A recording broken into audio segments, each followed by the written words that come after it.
আপনি যদি এটা দেখেন, বানিয়ে রেখে গেছে জিয়াউর রহমান লন্ডনে বসে আছে। সে গেল কেন লন্ডনে? তাকে আমি তার বাসায় থাকার সুযোগটা করে দিয়েছি। এটি লন্ডনে একটি সমাবেশে তিনি বলেছেন। খারাপ অবস্থা দেখেন মানে তার যে জিঘাংসা, ওই যে দেখেন নাকি পচে শেষ, কি খেলে তাড়াতাড়ি লিভার পচে সেটা তো সবাই জানেন। দেখছেন আপনি, এখন উনি সেজে গুজে মেকআপ নিয়ে একেবারে বুড়ুটুরু একে হাসপাতালে যান, খালেদা জিয়া অসুস্থ, তাকে বিদেশে পাঠাও। আল্লাদের আর শেষ নাই।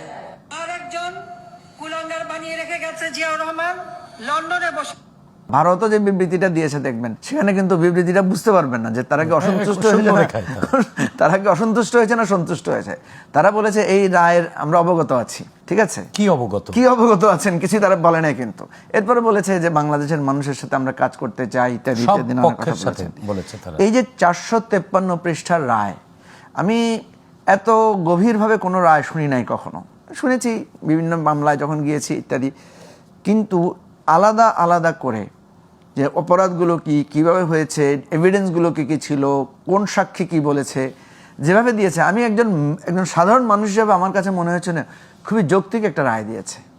এই রায়টা যদি বাংলায় দিত, বিশ্বাস করেন আমার কাছে মনে হয়েছে না একদম সাধারণ গ্রামগঞ্জের মানুষরাও এটা বুঝতো। নিশ্চয়ই এই রায়টা বাংলায়ও মানুষের কাছে যাবে, বা এটাকে যদি একটা ট্রায়াল আকারে দেওয়া যেত তাহলে মানুষ বুঝতো। কারণ আপনি দেখেন এই বিচারটা কেন গ্রহণযোগ্য, আমি কেন এটাকে গ্রহণযোগ্য মনে করি আমার দৃষ্টি থেকে। আমি আইনের লোক না, কিন্তু নাগরিক হিসেবে আমি কেন মনে করি, অতীতে যে সমস্ত আপনি বলেছেন যে একপেশে হয়েছে কিনা, বা রিভেঞ্জফুল হয়েছে কিনা, প্রতিশোধ পরায়ণ হয়েছে কিনা, কারণ প্রতিশোধ পরায়ণ হতো তখনই যদি দেখতেন এখানে 2-4টা সাক্ষীকে অপহরণ করা হয়েছে, কোথাও গোপনে মিথ্যা সাক্ষ্য তৈরি করা হচ্ছে, কোথাও আপনার স্কাইপ কেলেঙ্কারি টাইপের কোনো কেলেঙ্কারি হয়েছে, বা প্রসিকিউটরের বিরুদ্ধে আর্থিক লেনদেনের অভিযোগ আসছে, বিচারপতির বিরুদ্ধে না। এখানে কিন্তু অল অ্যালং দেখবেন কোনো ধরনের ওই ধরনের কোনো মেজর ডিসপিউট বা একদম মিনিমাম কোনো ডিসপিউট এখানে পাওয়া যাচ্ছে না। এখানে একটি জায়গার অনুপস্থিতি আছে, সেটা হচ্ছে সাফাই সাক্ষী দেওয়ার সুযোগ। আমি তো আপনাকে বললাম যে আমরা যখন দেখলাম এই ফেলিউরটা তো আসামি পক্ষের, কারণ আজকে যদি শেখ হাসিনা আত্মসমর্পণ করতো, বা মিনিমাম যদি আপনার ওই যে স্বরাষ্ট্রমন্ত্রী ছিলেন কামাল সাহেব, উনিও যদি আজকে আত্মসমর্পণ করতেন, তাহলে ওনারা হয়তো সেখানে ডিফেন্স আকারে দাঁড়াতে পারতেন, যেটা আমরা গতবার দেখেছি। ডিফেন্স আকারে আমরা এই ত্রুটিগুলো উঠে এসেছে, কিভাবে মিথ্যা রায় লিখিয়ে আনা হয়েছে বাইরে থেকে, তারপরে নিজের পক্ষের সাক্ষীকে অপহরণ করা হয়েছে যেহেতু সাক্ষী মানে তার সাক্ষ্য বদল করেছে, ইত্যাদি ইত্যাদি নানা রকম কাহিনী। এখানে তো সবচাইতে এভিডেন্সগুলো এসেছে একদম ইলেকট্রনিক এভিডেন্স। এখানে তো আপনার আর কোনো সাক্ষীর প্রয়োজন হচ্ছে না।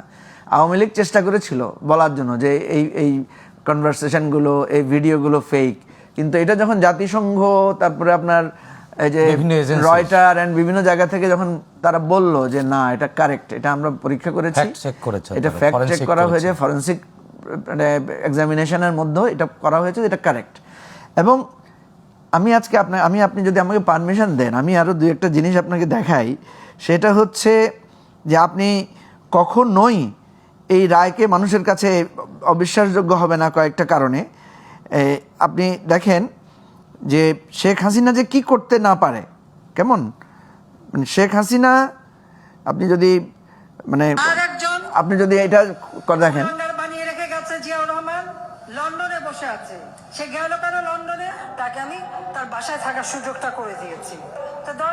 এটি লন্ডনে একটি সমাবেশে তিনি বলেছেন। খারাপ অবস্থা দেখেন মানে তার যে জিঘাংসা, ওই যে দেখেন নাকি পচে শেষ, কি খেলে তাড়াতাড়ি লিভার পচে সেটা তো সবাই জানেন। দেখছেন আপনি, এখন উনি সেজে গুজে মেকআপ নিয়ে একেবারে বুড়ুটুরু একে হাসপাতালে যান, খালেদা জিয়া অসুস্থ, তাকে বিদেশে পাঠাও। আল্লাদের আর শেষ নাই।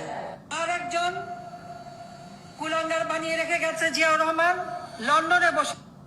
আপনি বলেন, যার ভাষা, যার জিঘাংসা, যার প্রত্যেকটা শব্দের মধ্যে প্রতিশোধ স্পৃহা, যার প্রতিপক্ষকে অপমান করা, অপদস্থ করার জায়গা, ব্যক্তিগতভাবে আক্রমণ করা, আরো আমি আপনাকে দেখাতে পারবো, অজস্র আছে। এই শেখ হাসিনার প্রতি মানুষের কোনো মানে আমাদের দেশে হয় কি, আমাদের বাঙালি তো খুব সহজে বলেছেন যে মানুষ সহজে ভুলে যায়, মানুষ সহজে করে। আমাদের কিন্তু প্রচুর এরকম ঘটনা আছে যে একজন লোককে মানুষ ক্ষুব্ধ, কিন্তু যখন তার বিচার হয়, তার কিছুটা তার প্রতি মানবিক।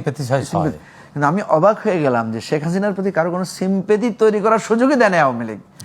আপনি দেখেন, আপনাকে আরেকটা মজার কথা বলি যে আমি আওয়ামী লীগের লোকদেরকে বলি যে এরা এরা এত বেকুব, মানে একটা ছোট্ট উদাহরণ দিই আপনাকে, সেটা হলো যে তারা বলছে, আজকে আমি দেখলাম বিভিন্ন জায়গায় আওয়ামী লীগের লোকেরা লিখেছে সোশ্যাল মিডিয়াতে বিভিন্ন জায়গায়, যে আমরা যদি আবার আসতে পারি তোমাদের সবাইয়ের মানে মানে শেষ দেখে ছাড়বো, এবং প্রসিকিউশনকে তো হ্যাঁ, হুমকিও তোমাদেরকে দিয়েছে। এই করে ছাড়বো। কালকে রাত্রে প্রসিকিউটরদেরকে ইন্ডিয়া থেকে নানাভাবে ফোন করা হয়েছে। আরে ভাই, তোমরা এত বেকুব কেন? তুমি যদি বলো যে আমি আর একবার আসতে পারলে তোমাকে দেখে নেব, তো সে তো তোমাকে আরেকবার আসার সব পথ বন্ধ করে দিবে।